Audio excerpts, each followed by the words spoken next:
Sunday vlog பார்த்தரலாமா? Hi guys, நான் உங்கள் லச்சு. இன்னைக்கு மார்னிங் எந்திச்சதே 9 மணிக்கு தான். அதனால் அம்மா இன்னைக்கு உங்களுக்குலாம் பிரேக்ஃபாஸ்ட் கட்டு டேரெக்டாக லஞ்ச் சாப்பிடுங்கடா அப்படின்ட்டாங்க.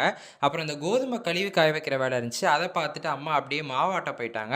இன்னைக்கு அப்புறம் மெனு பார்த்தீங்க அப்படின்னா மீன் குழம்பு தான். நாங்களும் மீன் வரும் வரும்னு பார்க்குறோம், வந்த பாடா இல்லை. ஃபோன் அடிச்சு கேட்டோம், இதோ வந்துட்டேன்ப்பா, பக்கத்தில் வந்துட்டேன்ப்பாங்கிறாங்களே தவிர வந்த மாதிரி இல்லை.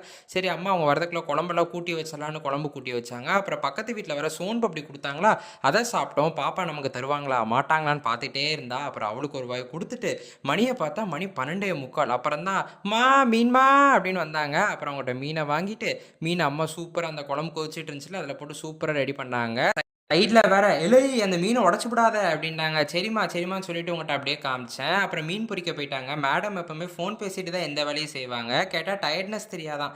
இதை வேற உங்கள்கிட்டையும் சொல்ல சொன்னாங்க. நீங்களும் இது ஒரு டிப்பாக வேற ஃபாலோ பண்ணணுமா. அப்படியே மீன் பொரிச்சிட்டு சைடில் பார்த்தா இந்த மேடம் வந்து காலைல இருந்து சாயந்தரம் வரைக்கும் இதே தான் நோண்டிகிட்டே இருப்பா. என்னதான் நோண்டுவான்னு தெரியாது.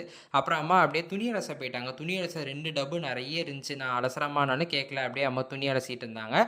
துணி அலசி முடிச்சது சாப்பிட ஆரம்பிச்சிட்டோம். சூப்பராக இருந்துச்சுங்க இன்னைக்கு மீன் ஃப்ரை, மீன் குழம்பு. அப்புறம் அந்த மீன் குழம்புல போட்ட மீனும் சூப்பராக இருந்துச்சு. இருங்க உங்களுக்கு காட்டுறேன்.